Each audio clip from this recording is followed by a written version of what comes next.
Welcome student, I am Sarita Bhardwaj. Today we continue the fourth unit chemical bonding from 11th class. Student, today our topic is the Vesper theory, जिसकी full form क्या होगी student? Valence shell electron pair repulsion theory. यहाँ मैंने इसको bracket में mention भी किया हुआ है स्टूडेंट. जो हमारे पास वेस्पर थ्योरी है दैट इज गिवन इन 1940 और किस किसने दी थी? दो साइंटिस्ट थे स्टूडेंट हमारे पास, सिडविक एंड पोवेल. इन दोनों ने मिलकर इस थ्योरी को प्रपोज्ड किया था. सेकेंडली स्टूडेंट, जो ये थ्योरी है that is based on the repulsive interactions of the electron pair that present in the valence shell of an atom. Means जो एक एटम है उसकी वैलेंस शेल में जो इलेक्ट्रॉन पेयर प्रेजेंट है उनके बीच में कितनी रिपल्सिव फोर्सेस हैं उस पर हमारी क्या डिपेंड करती है ये वेस्पर थ्योरी. अब स्टूडेंट हमें पता है वैलेंस शेल कौन सी होती है एटम की? The outermost shell of an atom. हम उसको नाम क्या देते हैं? Valence shell. तो वैलेंस शेल में जो इलेक्ट्रॉन पेयर्स होंगे उनके बीच में जो इलेक्ट्रॉनिक रिपल्शंस है उस पर कौन बेस्ड है? हमारी वेस्पर थ्योरी. 1957 में स्टूडेंट इसको थोड़ा सा और इम्प्रूव किया गया और वो इम्प्रूवमेंट दो अलग साइंटिस्ट ने किया, that is Nyholm and Gillespie. Refined that VSEPR theory. और उन्होंने रिफाइंड करके और भी इसमें एक चीज ऐड की student. They suggested the shape of the molecule on the basis of the repulsive forces that present between the electron pair that present in the valence shell. Means उन्होंने इस थ्योरी में थोड़ा सा अमेंडमेंट किया, थोड़ा सा revolutionary क्या add किया कि उन्होंने एक्सप्लेन की शेप ऑफ द मॉलिक्यूल और एक्सप्लेनेशन का बेस भी क्या था? यही electronic repulsions. So student this is basic के वैलेंस शेल जो हमारे पास इलेक्ट्रॉन पेयर रिपल्शन थ्योरी है उसको किसने प्रपोज किया, किसने उसको रिफाइंड किया और बेसिकली ये किस आइडिया पर बेस्ड है. नाउ स्टूडेंट अब हम डिस्कस करेंगे इसके वेरियस पोस्टुलेट्स को. फर्स्ट पोस्टुलेट है स्टूडेंट हमारे पास the shape of the molecule depends on the number of the valence shell electron pair around the central atom. अब स्टूडेंट जो हमारे पास वो इलेक्ट्रॉन पेयर्स होंगे वो बॉन्डेड भी हो सकते हैं और नॉट मीन्स नॉन बॉन्डिंग भी हो सकते हैं. जैसे आपको लास्ट वीडियो का अगर ध्यान है स्टूडेंट तो उसमें हमने किसको डिस्कस किया था? अमोनिया को, NH3, जिसमें नाइट्रोजन पर क्या थे? दो इलेक्ट्रॉन पेयर ऐसे थे जो कैसे थे? Lone pair. Means they do not take part into the bond formation, means non bonded. और अगर इन बॉन्ड्स में देखते हैं दो दो इलेक्ट्रॉन को, means there are the 3 electron pairs हैं जो बॉन्ड में इन्वॉल्व हैं and these are known as the bond pair of electron. तो जनरली किसी भी मॉलिक्यूल की जो शेप है वो किस चीज़ पर डिपेंड करती है? उसके इलेक्ट्रॉन पेयर पर अराउंड द सेंट्रल एटम, कि वो टेट्राहेड्रल होगा, वो लीनियर शेप में होगा, ट्राइगोनल प्लेनर होगा. सेकेंडली स्टूडेंट जब भी कोई सेंट्रल एटम बॉन्ड बनाएगा तो वो किसको यूज़ करेगा? अपने वैलेंस इलेक्ट्रॉन को. जैसे अभी मैंने बात की NH3 की, तो NH3 में नाइट्रोजन हमारे पास क्या है? Central atom. नाइट्रोजन के एटॉमिक नंबर 7, इलेक्ट्रॉनिक डिस्ट्रीब्यूशन 2, 5. उसके लास्ट शेल में कितने इलेक्ट्रॉन है? 5. Means these 5 electrons are the valence electron. It means ये 5 इलेक्ट्रॉन यूटिलाइज कर सकता है टू मेक द बॉन्ड. तो अभी मैंने अमोनिया में क्या शो किया? इस तरह से 3 बॉन्ड, एक एक इलेक्ट्रॉन नाइट्रोजन का यहाँ पर आ गया और एक एक इलेक्ट्रॉन यहाँ पर किसने दिया? हाइड्रोजन ने. तो हमारे पास नाइट्रोजन ने अपने 3 वैलेंस इलेक्ट्रॉन को यूज़ किया टू फॉर्म द बॉन्ड और 2 इलेक्ट्रॉन को कैसे रखा as a lone pair of electron. तो ये अब हमें ध्यान रखना स्टूडेंट के बॉन्ड फॉर्मेशन में central atom always utilizes its valence electron. तो स्टूडेंट जो भी हमने पॉइंट डिस्कस किया उसके बेसिस पर हम क्या कह सकते हैं कि some time all the valence electron not utilize in the bond formation, some left in the valence shell without forming the bond, जिनको हमने नाम क्या दे दिया? Lone pair of electron. और जो बॉन्ड फॉर्मेशन में यूज हो जाएंगे उनको हम नाम क्या देंगे? Bond pair of electron. जैसे अमोनिया के अंदर 3 ये जो हमारे पास हैं इलेक्ट्रॉन पेयर वो बॉन्ड में हैं तो इसीलिए बॉन्ड पेयर. ये बॉन्ड बनाने में यूटिलाइज नहीं हो रहा तो ये एक हमारे पास क्या हो जाएगा? Loan pair of electron. इसको हम एक और एग्जाम्पल ले सकते हैं स्टूडेंट, जैसे CH4 that is the methane. Methane के केस में हमारे पास सेंट्रल एटम कौन है, कार्बन।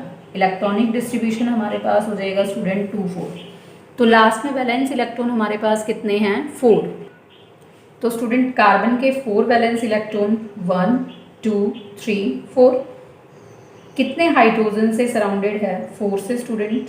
एक एक इलेक्ट्रॉन कहाँ से आ जाएगा, हाइड्रोजन से।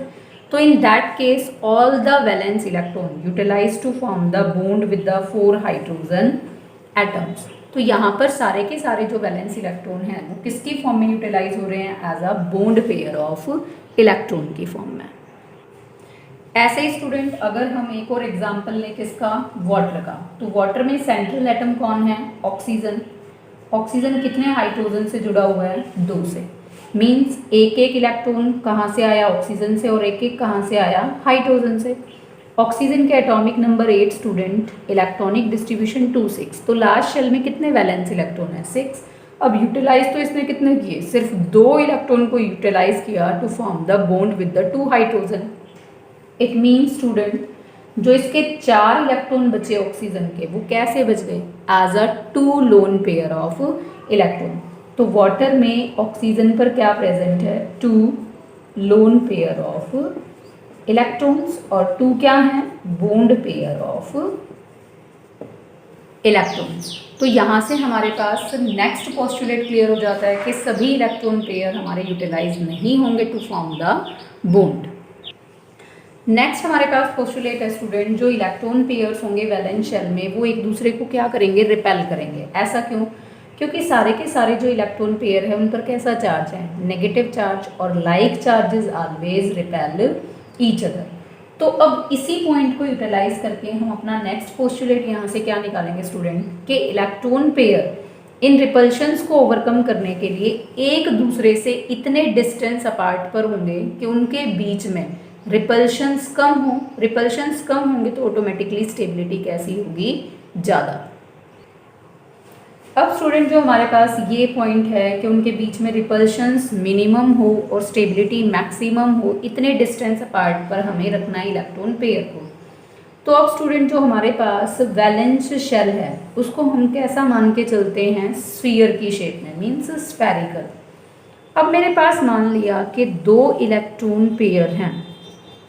अब 2 इलेक्ट्रॉन पेयर हैं तो मैक्सिमम डिस्टेंस ऑफ सेपरेशन उनके बीच में कितना हो सकता है। अब ओवरऑल स्फीयर को हम कितना मान के चलते हैं, 360 डिग्री के लिए। तो अगर मैंने इलेक्ट्रॉन पेयर को अपार्ट रखा, एक को यहाँ और दूसरे को यहाँ पर, तो इनके बीच में मैक्सिमम एंगल ऑफ सेपरेशन आएगा कितने का, 180 डिग्री। इससे ज़्यादा की तो पॉसिबिलिटी हमारे पास हो ही नहीं सकती। तो इट मीन्स जब हमारे पास 2 इलेक्ट्रॉन पेयर होंगे तो उनको हम कितने के एंगल पर सेपरेशन पर रखेंगे, 180 डिग्री, ताकि उनके बीच में रिपल्शंस कम हो। रिपल्शंस कम होगी तो ऑटोमेटिकली जो स्ट्रक्चर होगा वो कैसा होगा हमारे पास, स्टेबल। ऐसे ही मान लिया स्टूडेंट हमारे पास 3 बॉन्ड पेयर ऑफ इलेक्ट्रॉन्स हैं या 3 इलेक्ट्रॉन पेयर्स हैं, ये हमारे पास सेंट्रल एटम हो जाएगा। अब कितना मैक्सिमम डिस्टेंस अपार्ट कर सकते हैं, इस तरह से। अब इसमें अगर मैं एंगल को मेजर करूँ स्टूडेंट तो मैक्सिमम कितने का हम डिफ्रेंशिएशन कर सकते हैं, 120। ऐसा मैंने क्यों किया, 3 बॉन्ड पेयर हैं तो इसको 3 से डिवाइड किया तो मेरे पास कितना एंगल निकल के आएगा, 120 डिग्री। तो इसके अकॉर्डिंग हम करते चले जाएंगे। ऐसे ही मान लिया हमारे पास 4 होंगे तो हमारे पास एरिया तो इतना ही है। तो अब 4 के लिए हम किस तरह से इसको डिवाइड करेंगे, इस तरह से। यहाँ से जब एंगल निकालेंगे तो नियरली जो एंगल आएगा वो आएगा 109.5 डिग्री। एक और चीज़ हमें यहाँ से क्लियर रखनी है स्टूडेंट, जो रिपल्शंस होती हैं वो बॉन्ड पेयर्स के बीच में कम होती है as compare to the lone pairs. तो स्टूडेंट जो रिपल्शंस होंगी between the lone pair and lone pair of electron in different is different than that between the bond pair and lone pair as well as repulsions between the bond pair and bond pair. तो अगर मैं यहाँ पर decreasing order लिखूँ repulsions का, तो lone pair के बीच में मैक्सिमम होंगे, कम होंगी लोन पेयर बॉन्ड पेयर के बीच में, और सबसे कम होंगी किसके बीच में, बॉन्ड पेयर बॉन्ड पेयर के बीच में। ऐसा क्यों स्टूडेंट, अगर हम वाटर का ही केस लेकर चलते हैं तो वाटर के केस में हमारे पास क्या है स्टूडेंट, 2 लोन पेयर थे और 2 क्या थे, बॉन्ड पेयर। बॉन्ड पेयर में जो इलेक्ट्रॉन्स हैं वो फ्रीली अवेलेबल नहीं है because they are bounded between the 2 atoms. तो अब फ्री नहीं है तो उनके बीच में रिपल्शंस भी कैसी होंगी, कम। लेकिन जो ये लोन पेयर हैं दोनों, ये कैसे हैं, these are freely available, means खाली पड़े हुए हैं। खाली दिमाग शैतान का घर, तो इनके बीच में क्या होंगी, ज़्यादा repulsions, because they are not bounded between the atoms. इसकी वजह से लोन पेयर के रिपल्शंस सबसे ज़्यादा होंगे। फिर बात करेंगे, अब ये लोन पेयर क्या करेंगे, इन बॉन्ड पेयर को रिपल्शंस देंगे, ज़्यादा ही देंगे क्योंकि ये खाली हैं, ये तो फिर भी बाउंड हैं। तो फिर सेकंड नंबर पर कौन आ जाएगा, लोन पेयर और बॉन्ड पेयर। और सबसे कम किसके बीच में होंगी, बॉन्ड पेयर के बीच में। नेक्स्ट पोस्टुलेट है स्टूडेंट, जो रिपल्शंस हैं वो डिक्रीज करेंगे शार्पली, मीन्स फास्टली डिक्रीज करेंगे with increase of the angle between the electron pair. जैसे मैंने आपको बताया स्टूडेंट कि हम वैलेंस शेल को कैसा मानते हैं, स्फेरिकल। तो अगर हमारे पास 2 इलेक्ट्रॉन पेयर हैं तो वो कितने एंगल ऑफ सेपरेशन पर मैंने बताया, 180। इट मीन्स जितना बड़ा एंगल होगा उतना ही कम उनके बीच में इंटरेक्शंस होंगे और उतनी ही कम क्या होंगी, रिपल्शंस। तो हम यहाँ से एक जर्नलाइजेशन निकाल सकते हैं कि रिपल्शंस स्ट्रॉन्गर होंगी या स्ट्रोंग होंगी एट 90 डिग्री, वीकर हो जाएंगी एट 120 डिग्री एंगल पर, और वीकेस्ट होंगी एट 180 डिग्री। मीन्स 180 पर तो हम ये भी मान सकते हैं कि they considered to be negligible, means हम उनको क्या कर सकते हैं, छोड़ सकते हैं, नेग्लेक्ट कर सकते हैं। तो these are the various postulates of the VSEPR theory. अब स्टूडेंट इन्हीं पोस्टुलेट के बेसिस पर निलोम और गिल्सपाई ने एक्सप्लेन की shape of the molecules. Shape of molecules को हम डिस्कस करेंगे स्टूडेंट इन द नेक्स्ट